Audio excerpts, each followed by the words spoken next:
Hello dear students, again Vinay is here to welcome you in the class of Physical Education and Sport Science. जैसा कि आप सब लोगों को मालूम है हम लोग फिर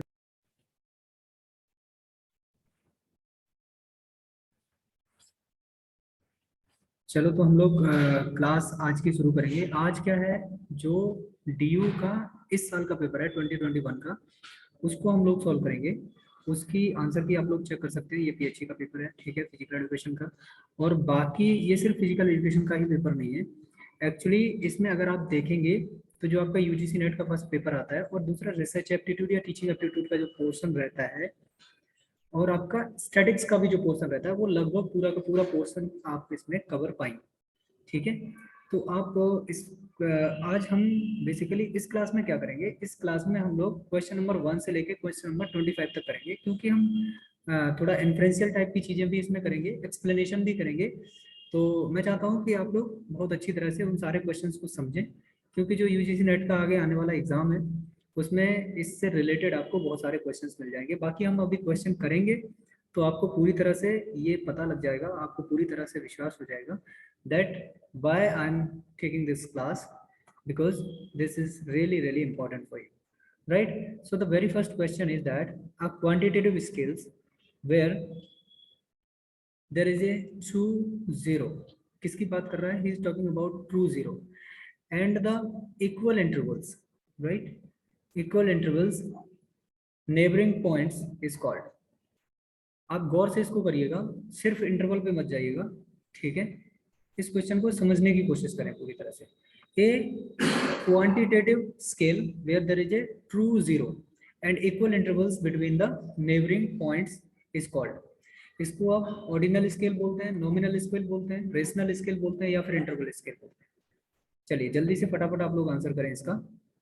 या किसी भी क्वेश्चन में हम ज़्यादा से ज़्यादा आप लोगों को 10 सेकेंड दे सकते हैं, ठीक है। 10 सेकेंड्स मुझे लगता है जहाँ तक इनफ है काफ़ी, ठीक है। लास्ट हम क्वेश्चन में भी हम इसी तरह 10 सेकेंड के साथ हम लोग करते रहे। तो आई होप दैट कि आज भी आप लोग बहुत अच्छी तरह से उनके आंसर से शाबाश, वेरी गुड। कभी काफ़ी ये इजी भी क्वेश्चन था और लगभग 80% लोगों के आंसर सही है। इसमें क्या होगा, रेशनल स्केल आंसर हो जाएगा, क्योंकि रेशनल स्केल पे जब हम बात करते हैं 0.0, राइट, 0.1, 0.2, तो यहाँ एक पर्टिकुलर इंटरवल भी रहता है, राइट। और इंटरवल के बावजूद ट्रू जीरो इसी स्केल पे रहता है, इसके अलावा किसी दूसरे स्केल पे आपको ट्रू जीरो नहीं मिलेगा। जैसे ऑर्डिनल स्केल हो गया, इसमें 1 2 3 4 5 इस तरह से आप बढ़ सकते हैं, good, very good, extremely good, इस तरह से इसमें जा सकते हैं, ठीक है। बाकी इंटरवल स्केल्स में आप 10 0 to 10, ठीक है, इस तरह से लिख सकते हैं। लेकिन वर्क जो कह सकते हैं जो एब्सोल्यूट जीरो की वैल्यू जो है वो ट्रू जीरो की वैल्यू सिर्फ और सिर्फ आपको रेशनल स्केल से मिलती है, ठीक है। तो सी आंसर इसका करेक्ट हो जाएगा। चलेंगे बढ़ेंगे हम लोग अगले क्वेश्चन की तरफ। क्या हो जाएगा इसका, रेशियो स्केल जो होगा वो ठीक आंसर हो जाएगा। अगला क्वेश्चन करेंगे। Next question is that the sample that is selected in stage where the sampling unit at each stage and subsamples from previous stage is called. इस क्वेश्चन को पूरी तरह से आप समझने की पहले कोशिश करें। मैं आपको जो आपके ऑप्शंस हैं वो ऑप्शंस भी ओपन कर देता हूँ, राइट। अब आप आई होप दैट कि इसको बहुत अच्छी तरह से क्वेश्चन को समझ पाएंगे। A sample that is selected, एक सैंपल है जिसको हम सेलेक्ट कर रहे हैं स्टेजेस में, किसमें, स्टेजेस में। वेयर द सैंपलिंग यूनिट, जो सैंपल की यूनिट है, each stage are the sub samples from the previous stage. मतलब आप ये देखिए कि एक बड़ा सा स्केल था और इसमें से मैंने कुछ सब सैंपल्स इसके निकाले, राइट। इन सब सैंपल से फिर आगे जाऊंगा तो इसमें से और दो सैंपल निकाल लिए, ठीक है। कुछ इस तरह से सब सैंपल्स आगे की इस तरह जो स्टेजेस हैं वो बढ़ती चली जाएंगी, स्टेज 1, स्टेज 2, स्टेज 3, राइट। इस तरह से हम लोग इसमें आगे बढ़ा। क्लस्टर सैंपलिंग तो बिल्कुल भी नहीं होगा राघव, राइट। चलिए चलिए जल्दी से आप इसका आंसर करें, फिर फटाफट से मैं इसका आंसर आपको देता हूँ, ठीक है। या एग्जैक्टली इसका आंसर क्या हो जाएगा, नेस्टेड सैंपलिंग, ठीक है। चलिए मैं इसका एक्सप्लेनेशन आपको और दिखा देता हूँ, ठीक है, जिससे क्या होगा कि आपको बिल्कुल पूरी तरह से ये क्लियर हो जाएगा, right. Okay, the next question is question number 3, ठीक है। An interview where the interview describes only those events that had happened to him and become his experiences is called, right? अगर कोई भी एक रिसर्चर है, ठीक है, और वो रिसर्चर क्या करता है, अपने पूरे जो एक्सपेरिमेंट है उसके दौरान क्या करता है, वो सिर्फ ये बताता रहता है कि उसके साथ क्या हुआ है। का क्या आप इसको कनेक्ट कर पा रहे हैं? वो अपने साथ हुई घटनाओं को इन्फर कर रहा है, राइट? फिर से आप क्वेश्चन को समझ लीजिए। An interview where the interview describe only those events that happens to him, मतलब सिर्फ उन इवेंट की बात कर रहा है जो उसके साथ हुए हैं, and become his own experience is called in depth interview होगा, राइट? नैरेटिव इंटरव्यू, स्ट्रक्चर्ड और एक्सप्लोरेशन। मतलब आप एक इंटरव्यू में गए और इस इंटरव्यू में आपसे कुछ ऐसा क्वेश्चन पूछ लिया कि आप पूरे इंटरव्यू में सिर्फ अपने बारे में जो चीजें आपने एक्सपीरियंस करी, स्पेशल इसमें जो वर्ड है वो क्या है, एक्सपीरियंस। आप अपने लाइफ एक्सपीरियंस, एक्सपीरियंस में भी लाइफ एक्सपीरियंस, उसकी बात करते रहे पूरे इंटरव्यू में, तो ऐसे टाइप के इंटरव्यू को हम लोग क्या बोलेंगे, नैरेटिव इंटरव्यू। ठीक है, चलिए नेक्स्ट क्वेश्चन करेंगे, क्वेश्चन नंबर 4। तो question number 4 says that in sidearms throw like a javelin the movement dominated in which plane।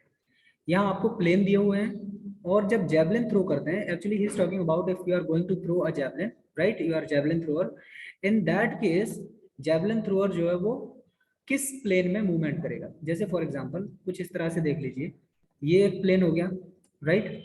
उसके अलावा आपका एक प्लेन आप इस तरह मान सकते हो, राइट? ये एक प्लेन हो गया, ठीक। दूसरा आप, ठीक है, ये आपका कौन सा होगा, सजाइटल प्लेन। ये आपका कोरोनल प्लेन, कोरोनल को आपको क्या बोलते हैं दूसरा, फ्रंटल प्लेन भी बोलते हैं। और ये क्या हो जाएगा आपका, ट्रांसवर्स प्लेन। चलिए अब जल्दी से आंसर कीजिए कि जो जैवलिन थ्रो का मूवमेंट होगा, एक जैवलिन थ्रोअर अगर थ्रो करता है जैवलिन को, then which plane will consider maximum movements, sagittal plane, diagonal plane, frontal plane या फिर वर्टिकल प्लेन। चलिए करें फटाफट से जल्दी आंसर। या एग्जैक्टली ज्यादातर मूवमेंट किस में होंगे, फ्रंटल प्लेन में होंगे। ये तो इजी सा क्वेश्चन था, ठीक है। चलिए नेक्स्ट क्वेश्चन नंबर 5 करेंगे। In the question number 5 which of the following factor does not affect the flight distance in long jump. ये बात कर रहा है कि अगर कोई लॉन्ग जंपर है और वो लॉन्ग जंप का इवेंट कर रहा है और लॉन्ग जंप के इवेंट के टाइम में क्या करना पड़ेगा कि वो कौन सा इसमें से दिया गया है, चाहे वो टेक ऑफ स्पीड की बात करें, थर्मोडायनेमिक्स की बात करें, टेक ऑफ एंगल की, या फिर टेक ऑफ हाइट की। So in all these options which option does not affect the, affect का मतलब क्या होता है ये समझ लीजिए। यहाँ पे दो वर्ड आते हैं, एक होता है इफेक्ट, ये क्या करता है, ये पॉजिटिवली सपोर्ट करता है, राइट? और ये अफेक्ट, ये क्या करता है, ये नेगेटिवली सपोर्ट करता है, ठीक है। तो फ्लाइट की जो डिस्टेंस है, मतलब ये समझ लीजिए ये बात कर रहा है किसकी, रेंज की। जैसे फॉर एग्जांपल ये आपका टेक ऑफ बोर्ड है और यहाँ से कोई भी प्लेयर जंप करता है और वो जंप करके यहाँ आता है, राइट? ये जंपिंग फिट है। तो वो जो फ्लाइट डिस्टेंस है, इस डिस्टेंस के दौरान कौन सी ऐसी चीजें हैं जो यहाँ पे अफेक्ट करेंगी। तो take off speed definitely considered. Dynamics, thermodynamics का कोई मतलब नहीं होता एक्चुअली। थर्मोडायनामिक्स क्या करता है, ये आपका टेम्परेचर के साथ मोस्टली डील करेगा, ठीक है। और डायनामिक मूवमेंट्स में कितनी तरह की एनर्जी, किस तरह से एनर्जी जनरेट होती है, किस स्टेज में कितनी एनर्जी की जरूरत होगी, ये सारी चीजें थर्मोडायनामिक्स में होगी। टेक ऑफ एंगल, बिल्कुल यहाँ पे टेक ऑफ एंगल की जरूरत होगी कि जिस एंगल से आप यहाँ से टेक ऑफ करते हैं, ये डिपेंड करेगा कि आप कितना रेंज कवर करेंगे, ठीक है। या मैक्सिमम टेक ऑफ एंगल कितना होता है, 45 डिग्री, राइट। चलिए देन फ्लाइट हाइट, बिल्कुल अगर आप हाइट ज्यादा जाएंगे, चलिए मैं आपको एग्जांपल इस तरह से देता हूँ। देखिए फॉर एग्जांपल आपने यहाँ से टेक ऑफ लिया है, अगर आप ज्यादा हाइट जाएंगे ऊपर तो आप इस तरह से गिर जाएंगे। अगर आप कम हाइट जाएंगे तो आप पास में गिर जाएंगे। लेकिन आप अगर एक्चुअल हाइट पे जाते हैं, राइट, तो आपकी जो डिस्टेंस होगी वो सबसे ज्यादा होगी।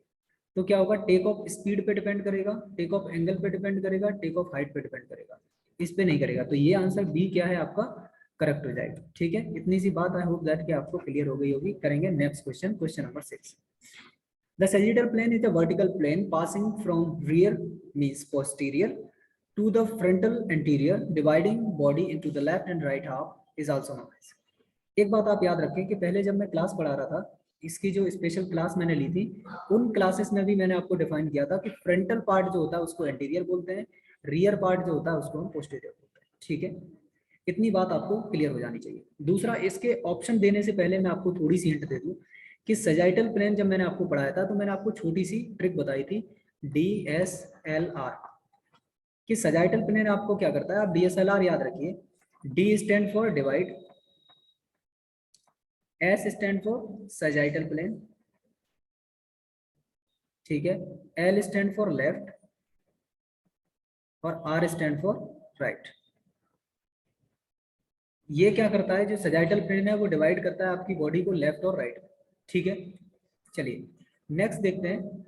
नेक्स्ट इसमें क्या रहेगा, मोस्टली मैं आपको ऑप्शन देता हूँ, antero posterior plane, medio lateral plane, ठीक है, मीडियो पोस्टीरियर प्लेन और एंटी मीडियल प्लेन। ठीक है, चलिए अब आप इसका आंसर दीजिए फटाफट जल्दी से, सारे ऑप्शंस जो हैं वो आपके सामने। ठीक है, हम एंटीरियर पोस्टीरियर की प्लेन की बात करेंगे, we will talk about the medio lateral plane, we will also talk about the medio posterior plane and we will also talk about the anti medial plane. ठीक है, exactly, very nice. So answer will be anterior posterior plane. क्यों? क्योंकि ये anterior से posterior की तरफ जाता है। तो अगर आपको क्वेश्चन कहीं पे भी मिलता है सेजिटल प्लेन, तो सेजिटल प्लेन को दूसरे नाम से और जानते हैं जिसका नाम है एंटीरियो पोस्टीरियर प्लेन। ठीक है, तो इतनी सी बात आप लोग फिर से याद रख लेंगे। अब चलेंगे क्वेश्चन नंबर 7 की तरफ। The question number 7 says that which of the following is not a scalar quantity. ये तो इजी सा क्वेश्चन है, जल्दी से मैं सीधा सीधा इसका आंसर ही बता देता हूँ आपको। ठीक है, मास में एक्चुअली होता क्या है, जब हम क्वांटिटी की बात करते हैं, क्वांटिटी जो बेसिकली दो टाइप की होती है इस सेंस में अगर देखा जाए। ठीक है, एक को बोलते हैं हम स्केलर, दूसरी क्या होती है, वेक्टर। वेक्टर में क्या होता है, वेक्टर में आपकी दो चीजें होना जरूरी है, एक तो आपकी मैग्नीट्यूड होना चाहिए, ठीक है, और दूसरा आपका क्या होना चाहिए, डायरेक्शन।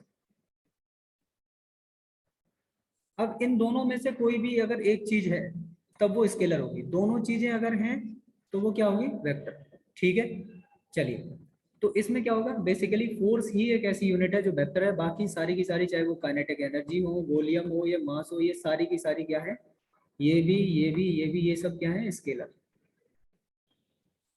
ठीक है, चलिए करेंगे क्वेश्चन नंबर 8। क्वेश्चन नंबर 8 क्या कहता है, द रेडियंस पर second, radian divided by S square is the unit of. ठीक है, चलिए फटाफट क्वेश्चंस आपके सामने हैं, जल्दी से करें इसको। हाँ, ये सारे के सारे बायोमैकेनिक्स के क्वेश्चन है बेटा। ठीक है, रेडियंस पर सेकेंड, रेडियंस पर सेकेंड, ये किसकी यूनिट है, ठीक है, सॉरी पर सेकेंड स्क्वायर, राइट, इसको आप याद रखेंगे, रेडियन पर सेकेंड स्क्वायर यूनिट है। अभी आप देखिए वेलोसिटी में क्या होता है, मीटर पर सेकेंड, तो ये नहीं होगा, कट गया।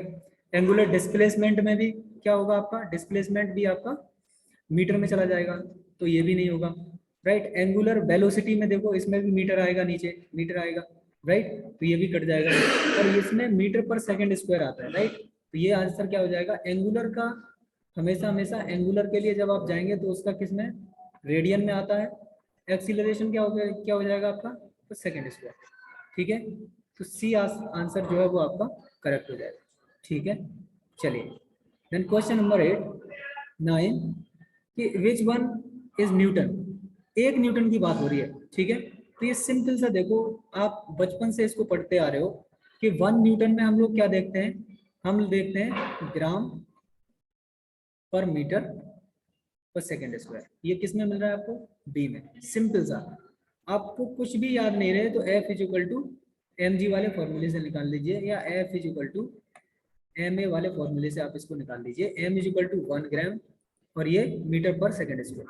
ठीक है, तो क्या हो जाएगा आपका, बी आंसर जो है वो करेक्ट हो जाएगा। अब क्वेश्चन नंबर 10 करेंगे हम लोग, right. Question number 10, the non numerical examination which aims of understanding to the mapping meaning of existing relation is called। देखिए इसको पहले समझिए, नॉन न्यूमेरिकल एग्जामिनेशन है। अब जहां नॉन न्यूमेरिकल की बात आ जाएगी, नॉन न्यूमेरिकल की बात आ जाएगी, मतलब नॉन न्यूमेरिकल से आप एक बात समझ लीजिए कि हमेशा जब नॉन न्यूमेरिकल की बात आएगी तो डेटा कौन से किस तरह की, या तो रिसर्च की बात करेंगे तो हम कौन सी बात करेंगे, क्वालिटेटिव, ठीक है। और या फिर जब हम न्यूमेरिकल डेटा की बात करेंगे तो क्वांटिटेटिव की बात करेंगे, ठीक है। आई होप दैट कि इतनी हेल्प जो है वो काफ़ी है आपके लिए इस क्वेश्चन को करने के लिए, ठीक है। तो क्वेश्चंस हैं आपके पास, जो ऑप्शंस हैं आपके पास, qualitative analysis, quantitative analysis, variable analysis और अप्लाइड एनालिसिस, राइट। चलिए हम किसके साथ जा रहे हैं, non numerical examination with the aim of understanding to the meaning mapping of existing relation is called. तो क्या हो जाएगा इसमें, सिंपल सा आंसर है आपका, ये हो जाएगा आपका क्वांटिटेटिव। बी आंसर के साथ आप चले जाएंगे, क्वेश्चन नंबर 11 की तरफ चलेंगे। विच of the following is not the correct expansion of sweat. SWO2 analysis जो है वो एक स्पेशल एनालिसिस है जिसको हम बेसिकली किस में यूज करते हैं अभी बाद में बताऊंगा। पहले आप अपना आंसर लगाइए और देखते हैं कि आप लोग कितना सही लोग इसका आंसर लगाते हैं, ठीक है। Strength, worth, opportunity and threats, इसमें से कोई एक चीज जो है वो किसी एक को इंडिकेट करती है, जैसे S stand for strength, W stand for watts, O stand for opportunity and T stand for threats, ठीक है। एग्जैक्टली चलिए, तो इसमें क्या हो जाएगा, बी आंसर करेक्ट होगा, वर्थ। अब इसको थोड़ा सा आप लोग समझ लीजिए। Short stand for strength, weakness, opportunities and threats. Short analysis एक टेक्निक है जो हमें क्या करते हैं, हम बेसिकली इसको बिजनेस में यूज करते हैं, मतलब इसको स्पोर्ट मैनेजमेंट में यूज करते हैं। Short analysis is simply tools that can help you to analyse whether your company does best right and to advise a successful strategy for the future plan, right. I hope that कितनी बात आपको clear होगी। चलिए आगे चलेंगे और जानेंगे आगे क्वेश्चन के बारे में। The probability test statics belonging to the rejection region is called. कोई टेस्ट की स्टैटिक्स है वो रिजेक्शन रीजन में बिलोंग कर रही है तो उसको हम लोग क्या कहेंगे, ये आपने पता लगाना है, ठीक है। चलिए बेहतरीन, positive level, negative level, probability level और सिग्निफिकेंस। चलिए मैं आपको थोड़ा हेल्प के लिए छोटा सा कुछ ड्रॉ कर देता हूँ, ठीक है।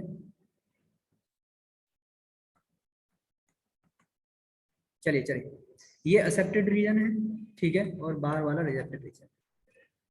Probability of test statics belongings to the rejection region. Rejection region में अगर कोई चीज बिलोंग कर रही है तो उसको हम लोग क्या बोलते हैं, ठीक है, प्रोबेबिलिटी, या एग्जैक्टली इसको क्या बोलेंगे, सिग्निफिकेंस लेवल, ठीक है। अगर सिग्निफिकेंस लेवल आपका एक्सेप्टेबल है तो ठीक है, एक्सेप्टेबल नहीं है तो फिर वो क्या हो जाएगा, रिजेक्टेड रीजन में चला जाएगा, ठीक है। तो इसका आंसर यहाँ पे गलत टाइप हो गया है, एक्चुअली इसका आंसर आपका बी नहीं है, ये आंसर क्या होगा आपका, डी आंसर इसका करेक्ट आंसर। क्या होगा इसका आंसर, सिग्निफिकेंस लेवल, ठीक है। ओके चलिए नेक्स्ट क्वेश्चन करेंगे, question number 13। The scale in which apply to the measure of the difference between two values, therefore it can describe how much bigger and better one item than other is called। इससे related ही हमने शायद first या second question किया था। आई hope that कि इसमें बहुत ज्यादा आपको मेहनत नहीं करनी पड़ेगी, आप जल्दी से इसका आंसर दें। मैं आपको 5 सेकंड ही सिर्फ दूंगा क्योंकि बहुत ही इजी आंसर है, मैं पहले ही इसका एक्सप्लेनेशन दे चुका हूँ, राइट। या रैशनल स्केल की हमने बात करी थी, तब हम उसके बारे में बात कर रहे थे। तो इसमें इंटरवल स्केल होगा, नॉमिनल, ऑर्डिनल और प्रोपोर्शनल। बताइए जल्दी से, किसकी बात हो रही है यहाँ पे, scale applied to the difference between two values, how much bigger और better one item than other. ऐसी कोई भी बात होगी इंटरवल स्केल पे होगी, ठीक है। क्योंकि हम एक दूसरे से जब डिफरेंस निकालते हैं तो सिर्फ और सिर्फ हम किस में निकालते हैं, इंटरवल स्केल में निकालते हैं, ठीक है। चलिए आगे चलेंगे क्वेश्चन नंबर 14 की तरफ। The process of using data analysis for infer to the property of an underlying distribution of probability is called descriptive statistics, inferential statistics, statistical criterion and variability. तो जब भी हम लोग बात करते हैं, जल्दी से आप फटाफट इसका आंसर करें, मैं इसका आंसर आपको बताता हूँ। इसमें बस एक ही चीज आपको याद रखनी है, process of data analysis for the infer properties. इन पर मतलब कोई भी प्रॉपर्टी आपकी छुपी हुई है, you are going to unveil या मैनिफेस्ट, आप उसको मैनिफेस्ट कर रहे हो, ठीक है। चलिए आंसर क्या हो जाएगा, इन्फ्रेंशियल स्टैटिक्स, ठीक है। चलिए next question number 15, which of the following statement is not true for preparatory phase of vertical jump? Extension muscle of hip contract. चलिए इसके इस ऑप्शन में पूरा खोल देता हूँ, इसमें टाइम भी मैं आपको दे देता हूँ अच्छा खासा। ये कह रहा है कि which of the statement is not true for the preparatory phase. Preparatory phase किसका, वर्टिकल जंप, हमें वर्टिकल जंप करनी है और प्रीपरेटरी फेज की बात कर रहे हैं। अभी देखिए extensor muscle of hip contract concentrically, ठीक है। दूसरा क्या है, extensor muscles of knees contract concentrically, plantar flexion of ankle contract concentrically, knee and hip to flex the ankle to dorsiflex simultaneously, ठीक है। चलिए जल्दी से आप आंसर करें, इसमें अच्छा खासा टाइम मैंने आपको दिया हुआ है, तो आई होप दैट कि आपका आंसर मुझे अच्छा मिलेगा। I will be very happy to see your answers in good and positive way, right, yeah exactly, बहुत सही रोहित, बहुत अच्छा आपका आंसर है, या शशांक, डन, वेरी नाइस। तो आंसर क्या हो जाएगा हमारा, extensor muscles of hip contract concentrically.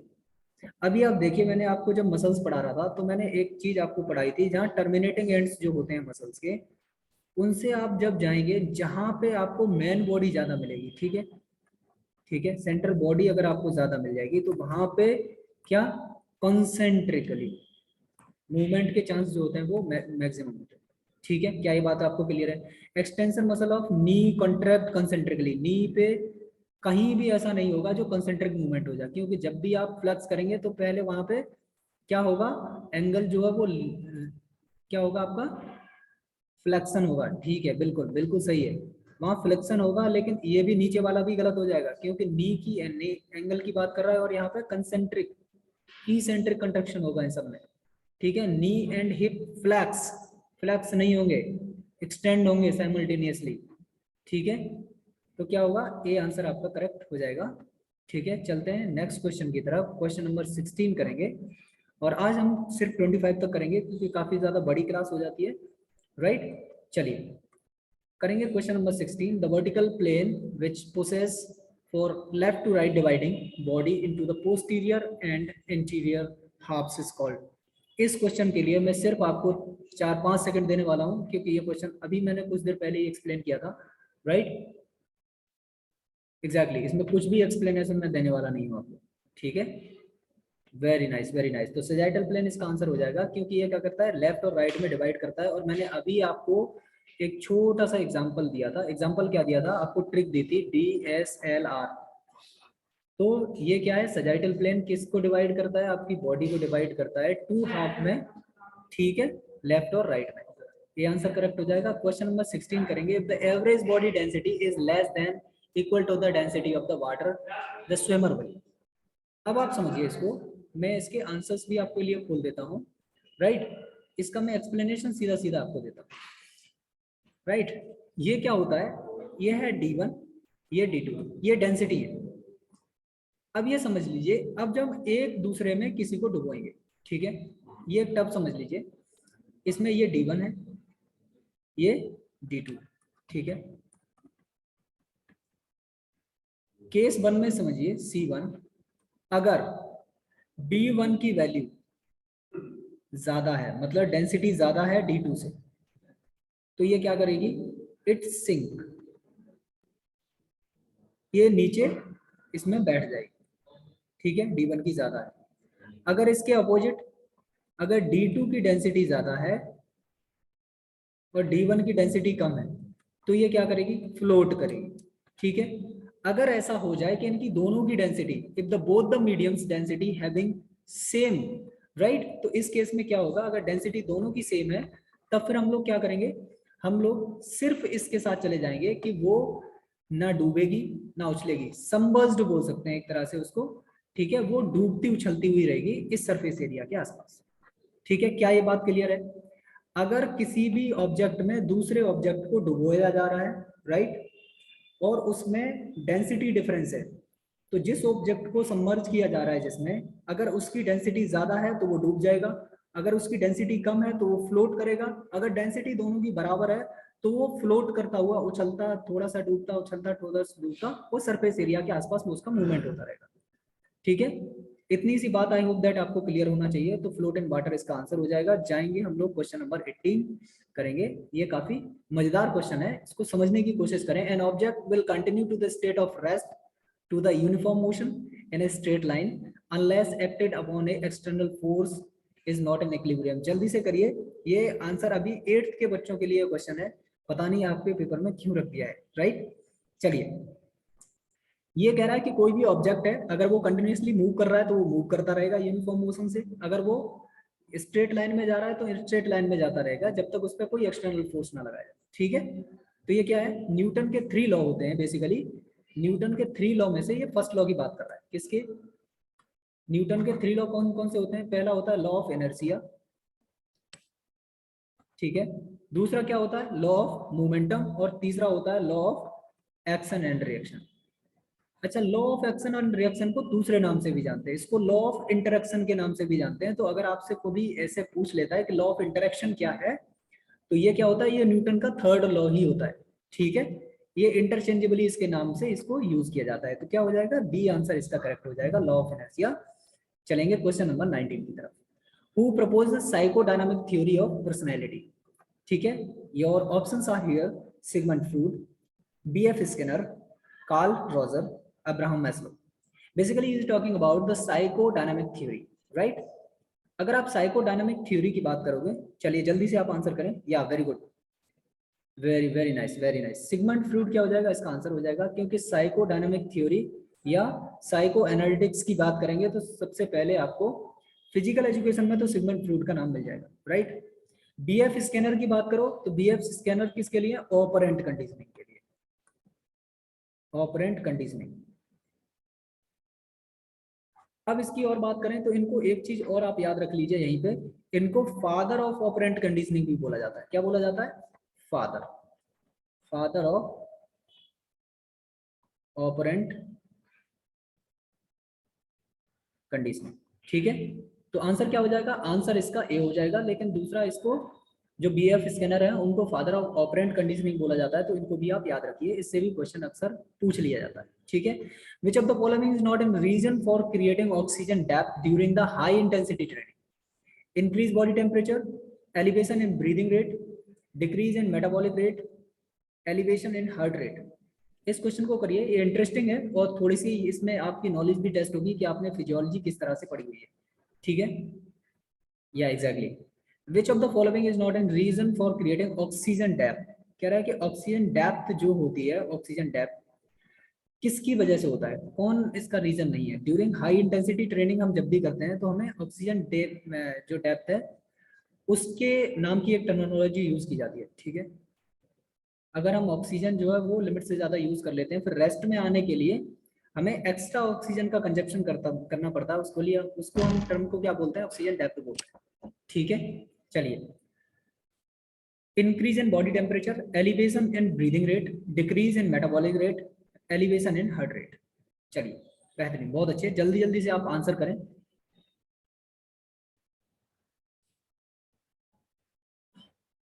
चलिए चलिए, या sure, your answer will be really appreciable. ठीक है, चलिए अब इसको समझिए। आप एक कॉन्सेप्ट देख लीजिए, उस कॉन्सेप्ट से आपके बहुत सारे क्वेश्चन जो है वो गलत होना बंद हो जाएंगे। ठीक है, एक तो आप ये देखें कि बॉडी का टेम्परेचर अगर इंक्रीज होगा, क्या होगा? अगर आपने कोई भी एक्सरसाइज करी, अगर एक्सरसाइज आप कर रहे हैं तो एक्सरसाइज में कभी ऐसा नहीं होगा कि आपका बॉडी का टेम्परेचर डिक्रीज हो, बशर्ते वो एक्सरसाइज मसाज नहीं हो आपकी। ठीक है, और कूलिंग डाउन की एक्सरसाइज नहीं हो। कूलिंग डाउन की एक्सरसाइज में बेसिकली हम जो हाई इंटेंसिटी ट्रेनिंग होती है उसके तुरंत बाद हम थोड़ा सा टेम्परेचर को डाउन करते हैं। ठीक है, या एक्टिव एक्सरसाइज की बात हो रही है, तो इस केस में क्या होगा? एक तो आपका टेम्परेचर अप होगा। ठीक है, टेम्परेचर अप होने की वजह से क्या होगी? आपकी ब्रीदिंग भी अप होगी। ठीक है, और ब्रीदिंग अप हो रही है तो आपका हार्ट रेट 100% ही अप होगा, ठीक है। और हार्ट रेट अप हो रहा है, इतनी सारी चीजें अगर अप हो रही हैं तो किसी भी कीमत पे आपका जो मेटाबॉलिक रेट है, ठीक है, मेटाबॉलिक रेट आपका डिक्रीज नहीं हो सकता। तो आंसर आपका सीधा सीधा यहाँ पे क्या हो जाएगा, सी। तो आप याद रखेंगे इसको, जो मेटाबॉलिक रेट जो होता है वो बेसिकली मेटाबॉलिज्म, कैटाबॉलिज्म और एनाबॉलिज्म पे डिपेंड करता है, ठीक है। तो इन दोनों की दोनों प्रोसेस में, ये कैटाबॉलिज्म और एनाबॉलिज्म, ये दोनों की दोनों जो टर्म है वो जब भी ऊपर वाली टर्म, चाहे वो टेम्परेचर की बात करो आप, चाहे वो ब्रीथ की बात करो, चाहे वो हार्ट रेट की बात करो, अगर ये तीनों टर्म्स में से कोई भी एक बढ़ेगी तो दूसरी ऑटोमेटिकली ही बढ़ जाएगी, ठीक है। क्या इतनी बात क्लियर है? अगर आपका टेम्परेचर बढ़ेगा तो आपका ब्रीदिंग रेट भी बढ़ जाएगी, ब्रीदिंग रेट आपकी बढ़ेगी तो आपकी मेटाबॉलिक रेट भी बढ़ जाएगी, ठीक है। उसके अलग प्रोसेस हैं, रीजन है, जब हम मैकेनिज्म पढ़ेंगे इसकी तब उसके बारे में बात करेंगे, अभी हम इस पे बात नहीं कर रहे हैं। अभी सिर्फ आप इतनी सारी चीजों को याद रखें, ये सिर्फ और सिर्फ इतनी सारी चीजें आपके बहुत सारे क्वेश्चंस को सॉल्व करेंगे, ठीक है। तो आंसर इसका क्या हो जाएगा, डिक्रीज इन मेटाबॉलिक रेट, क्योंकि डिक्रीज इन मेटाबॉलिक रेट जो है वो सपोर्ट नहीं करेगा जब आपकी टेम्परेचर बढ़ रहा है, ब्रीदिंग रेट बढ़ रही है और हार्ट रेट बढ़ रही है, ठीक है। अब क्वेश्चन नंबर 21 करेंगे हम। A state adaptation achieved only when the load is given regularly. It is a statement indicate which principles of training. ये बहुत ही इजी क्वेश्चन है, हम इस पर टाइम बिल्कुल खराब नहीं करेंगे मेरे प्यारे बच्चों, हम लोग सीधा सीधा आगे बढ़ेंगे। ये प्रिंसिपल ऑफ कंटिन्यूटी है कि हम क्या करते हैं, लगातार उनको लोड देते हैं। लोड लगातार का मतलब ये नहीं है कि आज 10 किलो लोड दे दिया, कल 20 किलो दे दिया, परसों 30 किलो दे दिया, ऐसा नहीं है। हम लोग एक पर्टिकुलर अमाउंट में धीमे धीमे उसको कुछ 2 3 4 5 दिन तक सेम वेट देते हैं, फिर उसको थोड़ा सा हाई करते हैं और उसको एडेप्ट होने देते हैं, फिर दोबारा से उसको हाई करते हैं, राइट। तो इस तरह से ये क्या है, कंटिन्यूअस लोड का बोला जाता है, राइट। तो ये प्रिंसिपल ऑफ कंटिन्यूटी पे बेस्ड है, ठीक है। ये आंसर इसका हो जाएगा। क्वेश्चन नंबर 22 को देखेंगे। Which of the following technique is not used to assess body composition of an individual. ये देखिए, ये भी थोड़ा सा इजी क्वेश्चन है अगर आपने थोड़ा बहुत भी पढ़ा होगा, राइट। अभी आप देखिए इसको, डुअल एनर्जी एक्सरे ऑब्जर्वेटरी, ठीक है, ये बॉडी कंपोजिशन को इससे हम देख सकते हैं, राइट। एयर डिस्प्लेसमेंट फ्लैंथ्रोसोनोग्राफी जो है, इससे भी हम लोग बॉडी कंपोजिशन को देखते हैं। अब आप ये देखिए, क्या आपको एक सिंपल आंसर नहीं दिख रहा है? डायनामोमीटर आपने नहीं पढ़ा है क्या? डायनामोमीटर से हम क्या चेक करते हैं, पावर।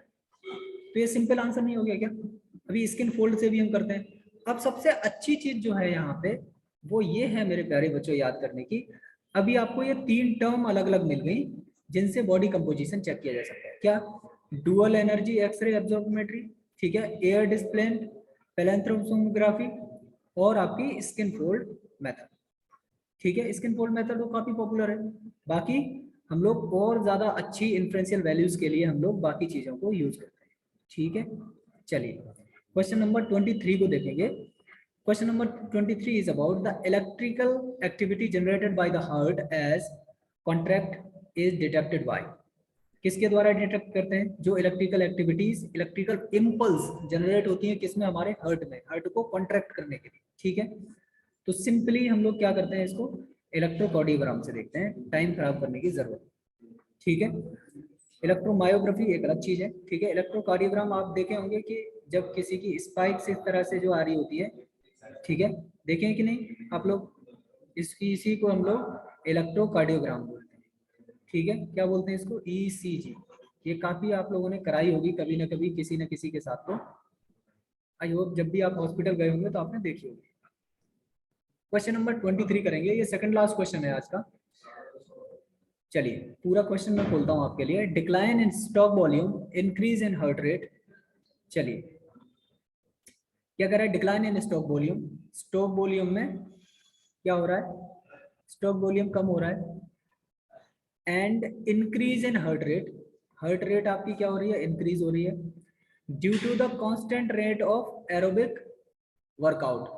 हम एरोबिक ट्रेनिंग कर रहे हैं जिससे हमारा स्टॉक वॉल्यूम कम हो रहा है, दूसरा हमारा हार्ट रेट जो है वो बढ़ रही है, ठीक है। Associated with increase in body temperature, body temperature भी इसकी वजह से बढ़ जा रहा है, ठीक है।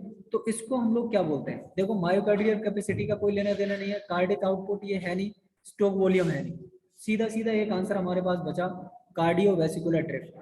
कार्डियोवेस्कुलर ड्रिफ्ट क्या होती है कि अगर हम एक एक्सरसाइज कर रहे हैं और एक तरह से कंटिन्यूअस टाइप की एक्सरसाइज कर रहे हैं, ठीक है, एरोबिक एरोबिक वर्कआउट कर रहे हैं जिसमें हमारा स्ट्रोक वॉल्यूम बढ़ेगा, राइट, हार्ट रेट इंक्रीज होगी, हार्ट रेट इंक्रीज होगी तो बॉडी टेम्परेचर भी इंक्रीज होगा। अभी हम थोड़ी देर पहले ही ये कॉन्सेप्ट पढ़ा, ठीक है, क्या ये बात आपको क्लियर है? तो इस टर्म को हम लोग क्या बोलते हैं? Cardiovascular drift.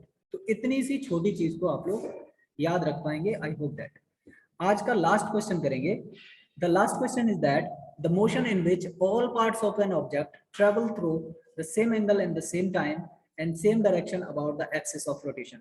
ये क्वेश्चन जब मैंने कराया था, एक्सियल प्लेन की हम जो बात कर रहे थे, ठीक है, रोटेशनल मूवमेंट्स की बात कर रहे थे, तब मैंने ये आपको कराया था मेरे प्यारे बच्चों। आई होप दैट कि आपके आंसर्स भी मुझे अच्छे इसमें से सुनाई देंगे, राइट।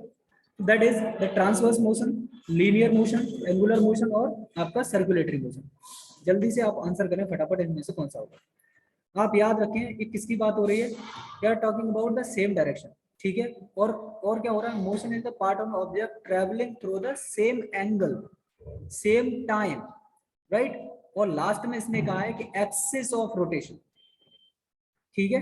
चलिए बेहतरीन, मैं आपको 10 सेकंड का टाइम दे रहा हूं, इससे ज्यादा टाइम तो मुझे नहीं लगता कि इसमें देना चाहिए आपको, ठीक है। चलिए बेहतरीन, बहुत अच्छे, चलिए आई होप दैट या very right, very very very very good. चलिए तो इसमें ये देखिए, अब ट्रांसवर्स मोशन होगा नहीं कि जब एक्सिस पे जो मूवमेंट हो रहा है, ठीक है, और रोटेशन की बात हो रही है, राइट, तो ट्रांसवर्स मोशन नहीं होगा, लीनियर मोशन होगा ही नहीं, ठीक है, ठीक है। तो क्या हो जाएगा इसका, इसका आंसर आपका सीधा सीधा आपका एंगुलर मोशन हो जाएगा, ठीक है। अब एंगुलर मोशन क्यों हो जाएगा, इसको थोड़ा सा आप लोग देख लीजिए, ठीक है। अब आप ये देखिए, जब हम एंगुलर मोशन करेंगे तो एंगुलर मोशन में एक तो एंगल सेम हो जाएगा, जैसे फॉर एग्जांपल ये देखिए, ये सन है, इसके चारों ओर अर्थ जो है वो क्या कर रही है, रोटेट कर रही है, सॉरी,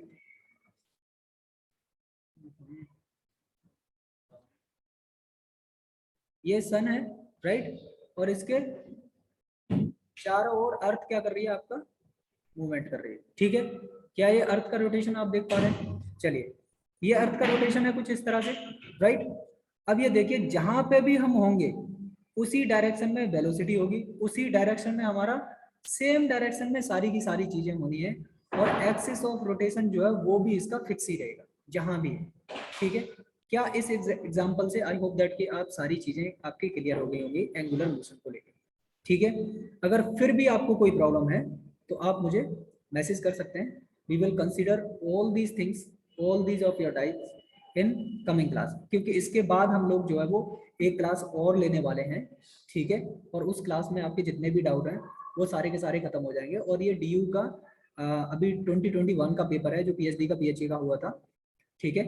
अब आप मुझे अगर क्वेश्चन आपको छोड़ने हैं तो आप मुझे मेल कर सकते हैं, आप मुझे फेसबुक पे एक्टिव कम्युनिटी ऑफ इंडिया में ज्वाइन कर सकते हैं, या फिर इंस्टाग्राम पे छोड़ सकते हैं, दूसरा आपके पास ये तो है ही।